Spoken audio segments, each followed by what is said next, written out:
This clip is brought to you by SaveWithConrad.com.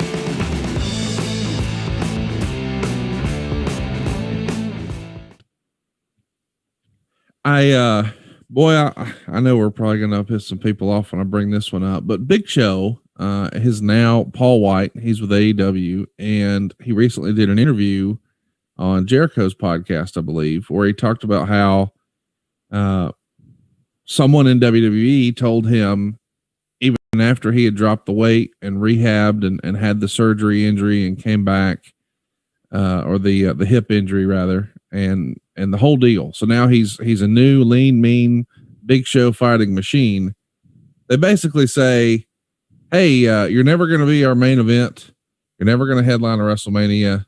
You're just here to help get younger guys over. What do you make of that statement? Is that a good policy to have and just be honest and forthright with the talent? Or you want to keep the guy motivated, especially a guy who's done all of that, where you know he's still got some prime matches left in him, or at least it feels that way from the outside looking in. I always believe that honesty is the best policy. I think as you're a talent and you're competitive, you've been involved in athletics, especially team sports, organized team sports, that you can use that as motivation, as a challenge, if you choose to, or you can have a boo-boo face. Yeah. And drag your ass around and, why me, poor me, me. I'll text you, you text me, whatever. Don't get me started on that shit. But bottom line is that I think honesty is the best policy. Give them the real lay of the land. Right. And because there is something that they can do about it. Yeah. It's just pulling yourself up by the bootstraps and making changes. So apparently what you're doing in your routines, in your normal matches, isn't appealing to the owner. Right.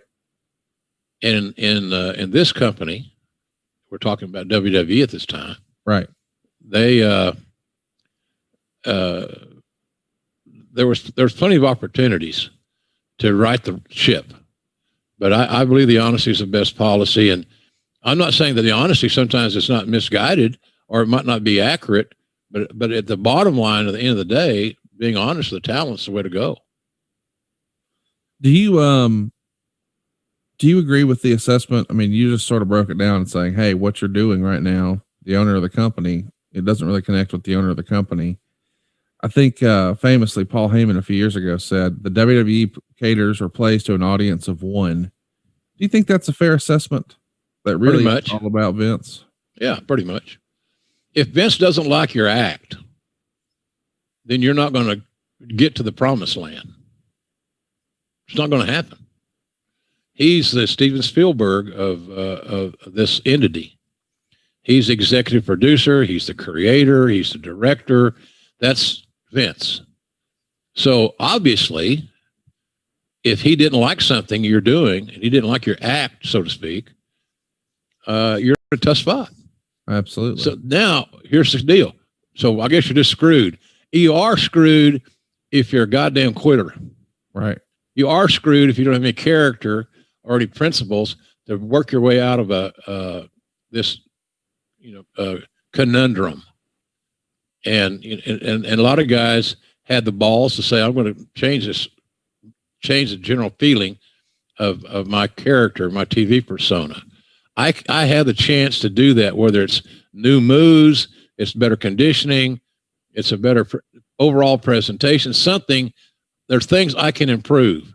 So if you're of the mindset that I want to make these guys change their mind on me through my hard work, my creativity, my effort, and my overall professionalism, then you got a chance to resurrect yourself. So again, go back to the truth, tell them the truth, tell them what they need to do, and go from there. But if the old man is not sold on your act, then you're in trouble. Change the perception. Change the way you're perceived. And there'll be talents to hear this, say, yeah, but that just, JR telling a good story, it just don't work. If you don't like it, you don't like it. Well, change his mind. Right. You think he loved me from day one, my Southern accent, these little fat cheeks here? I'm going to guess no. Probably not. I made him like me because of my work, consistent, hard work, and I got his talents over. And so, I just, it's just a matter of, do something about it, man. And today's world's even worse because you got, what do you call them, millennials? Yes. It's never their fault. Many of these guys can't even fucking tell time. What time are you going to, I'll be there about 2. What does that mean? What time is about 2? Is that 1:50, 2:15? It's their time because my time is more important than your time. So that's how I look at that deal. It's bullshit. Poor me. The world's getting tired of poor me. Really, truly, Conrad. Come on, God damn. That's what we talked about that earlier, about the Twitter negativity. Somewhere along the way, that's just a fait accompli. People are going to quit listening to you. Then I look at people that knock me, which I don't give a shit if they knock me or not. I've been knocked for years, even by my boss at the time. Not now, but then. But so do something about it. Or lay down and let them kick you some more. Yeah, be a wuss. What the hell are you going to do about it? I was an athlete of a small scale. But by God, my coach has never worried about me quitting or not giving effort. If I had a bad game, I'm going to make it better the next game because I'm going to correct my mistakes. Whether I believe my mistakes are right or wrong or warranted or not, I'm going to correct them.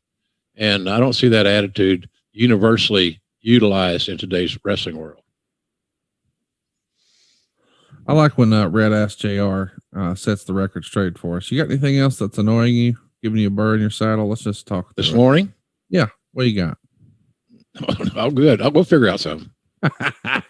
It'll come to us organically. We might need a segment here. Red Ass JR, like a little 5-minute rant. Here's what's grinded my gears this week. Do you remember what Vince thought of the Raven character? I think he had mixed emotions. I don't know if he fully got it. I'm not so sure I got it all the time either with Raven. I'm not sure what he's trying to portray. Scotty was a very talented kid. I've known him since day one. Right. Some of Scotty's best work was in Portland, in my view. But I don't know that he ever connected with the character, Conrad. I just don't know that he did. And because of that, Raven's push, the goddamn push we're all seeking in life, was probably on again, off again, sporadic at best. Well, he has a real sort of highlight moment here on the show where he goes flying through, from one room to another through the wall. And we've got so many of our listeners who just absolutely love the Raven character, especially his ECW stuff. But there's a relatively famous story that's out there that says when Raven came back to the WWF here, apparently there was some sort of producers meeting or writing meeting or whatever. And Vince supposedly took his glasses off and asked, who the fuck hired Raven? And that, I guess everyone in the room realized, okay, he's not high on the old man's list. That'd be me. That? Yeah, of course. Because everybody looked at me. Okay. As they would. Because why would you take any responsibility for contributing to the creative of bringing somebody in that the old man didn't like? You wanted to distance yourself from that negative feel as rapidly as you could. So it's like Mikey. Mikey lead anything. Oh, JR hire anybody. So I hired Raven. I was like you, Conrad. I thought if we could recreate what Raven had accomplished in ECW, that character's no brainer. Yeah. But you got to have the complete support of everybody. And once the creative team saw that the most powerful man in our industry in the entire world wasn't high on him, those son of bitches jumped the ship like rats. Fact. Hey, it's Conrad Thompson. Thanks for checking out the podcast here on YouTube. Be sure to hit the subscribe button and the notifications bell so you get a notice anytime we upload some new content. And go save yourself some money right now. If you're in a 30-year loan or you have credit card debt, it's not a matter of if I can save you money. It's a matter of how much. Find out right now for free at SaveWithConrad.com.